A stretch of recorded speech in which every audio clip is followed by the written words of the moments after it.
Very rarely do I get to start my day talking about J.G. Ballard and science fiction. I'm kind of geeked out on this a little bit. Like Ballard, one of my favorite authors, definitely sort of falls on the sort of pessimistic scale of things. And I just finished, have you ever read any Kim Stanley Robinson? Do you know who that is? No. The opposite end of that. Very sort of like utopian, hoping that we're going to kind of get our shit together. It's just sort of how the sort of bureaucracy sort of takes shape around how do you save a species. And listening to this new track, I really feel like we're not there yet because we're at that sticking our head in the sand stage of dystopia/utopia. Like the path hasn't diverged just yet, but I still feel like there's so many ways for you to happily ignore it and not think about the future and not think about the impending potential doom of it all. Well, we're in this incredibly strange time where the present day normality, we're kind of living in the sci-fi of the past. Like all of those films and books and the technology that existed in them is now real. You know, we live in our iPhones. We can do whatever we want. We can speak to anyone we want whenever we want, pretty much, and get knowledge from anywhere and everywhere. Watch whatever we want. Choose what you can be an avatar. Like you can live in Fortnite and have the best time ever. Like there's all of this stuff, and the medical technology. Like in space travel, like you name it. Like all this stuff that we've achieved is insane, but it's also obviously like totally corrupted and divided the world as well. Like our deepest, darkest thoughts that we spilled out on the internet are now tipping into real life. Like it's such a weird time, and there is huge hope and optimism. And there's obviously, like when it comes to like the planet or whatever, like people who are dedicating their lives to trying to to lobby or to invent technology that will kind of help save the world. But we also have that the sort of completely understandable doomsday flag wavers who are like, look what we've done, like it's we just live in this really strange time. These kind of tech billionaires who are like flying into space and like the planet and like all of these almost like sort of, I don't know, Iron Man-esque playboys who are like doing whatever they want, and we've all been indoors for a year. So it's like, I guess we sort of in this song we're trying to, and in the whole album actually, just trying to sort of find a way to grapple with that and these ideas of the future and of like, I guess, trying to be optimistic.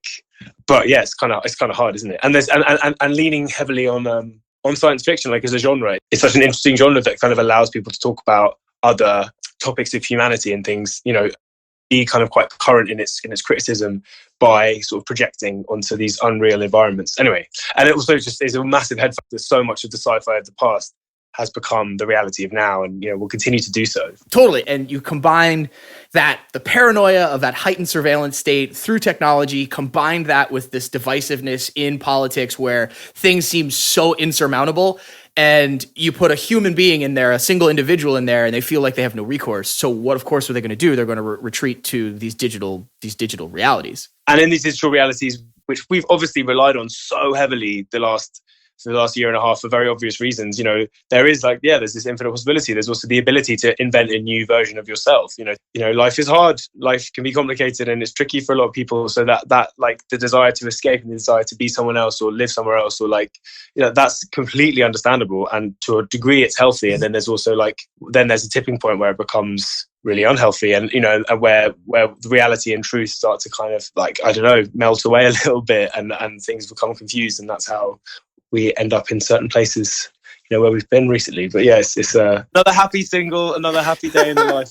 Thinking about the last 18 months, I mean, was these sort of concepts, these sort of like higher science fiction ideas been floating around with you for a while, or was month 6 of the pandemic and you staring at another Zoom call and you're like, I'm gonna throw my computer into the ocean?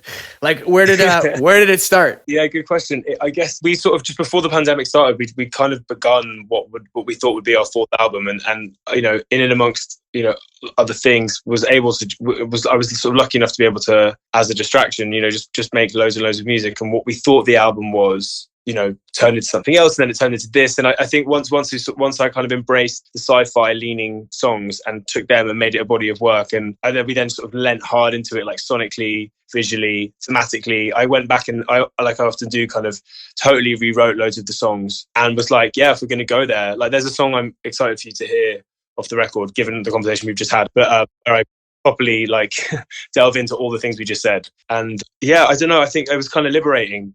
Let's make a sci-fi. Let's let's push things sonically and thematically into a place where it's like it almost feels uncomfortable for me and like what I think our band is, knowing that like this is an era, this is a phase, you know, we can enjoy this more. I think almost if we go like both feet in, just go for it, you know, that doesn't mean that's, you know, we can then go 100 miles the other direction for our next record. But that almost kind of that allowed a bit of freedom, and it sort of, yeah, it sort of allowed me to kind of chill out and lean into it a lot. But it's, you know, these are all things that, be it The Social Dilemma or, you know, Can't Get You Out of My Head, that documentary series or whatever, like these are all ideas of like technology and society that like they might sound kind of big and grand, but they're also just the things that we all kind of live with daily on a day-to-day basis. And so I guess it was about exploring them, but also trying to keep it light and fun. So just despite this quite like heavy potentially conversation, like, you know, it was also about like trying to create something that was escapist and fun, and kind of like using sci-fi to nod to all of these things and all of these issues, and I guess hopefully provoke conversation around them, but without being judgmental, you know. So I was kind of always am very keen to put it back on myself and highlight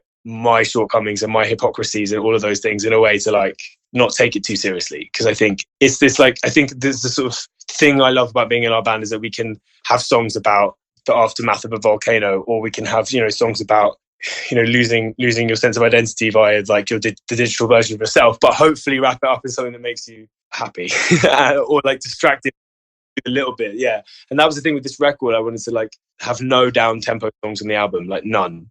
And I wanted to surprise people, and you know, it's been really fun. I mean, you know, like anyone who's been able to do at least one of the things they love, you know, through this pandemic, and for me that's songwriting.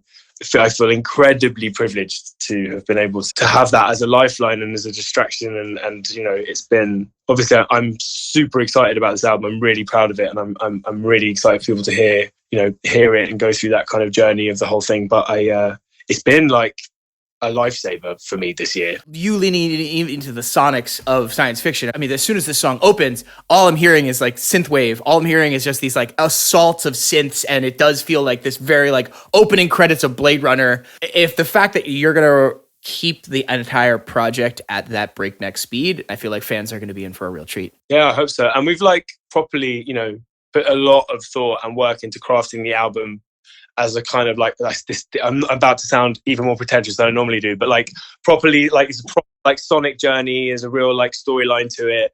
We really like take you in and out of the whole idea of like of escaping into your dreams and escaping into technology, and like it's, you know, a whole load of stories in and around that. And I'm really excited. But you know, Distorted Light Beam, it's really satisfying getting to release a first single, which is also the first track off the album, which is literally like the opening scene of the whole thing. And it's not always that you get to do that. So it's it's fun. It feels like, I don't know, I love it. It's got like you said, it's got those kind of sci-fi nods when you to immediately feel like you're in some sort of dystopia. But I love how hard the chorus is, like the heavy bass line, and it's also got, you know, cinematic strings that we got to record in our studio when it was legal for like a couple of weeks. We got in, and like Kyle uses this thing called electro spit. It's the next generation of the talk box. It looks like a pair of headphones on your throat, so it vibrates in your throat, and then when you mouth, you sound like a stronger Kanye era robot. I mean, look at that though, like science fiction making the jump, right? Like from the conceptual and the literary to the like in the studio with you. That's a little bit of a mind fuck if you want to go down that rabbit hole. Yeah, no, it really is. It really is. That's the thing with our relationship with technology, isn't it? It's like, it's amazing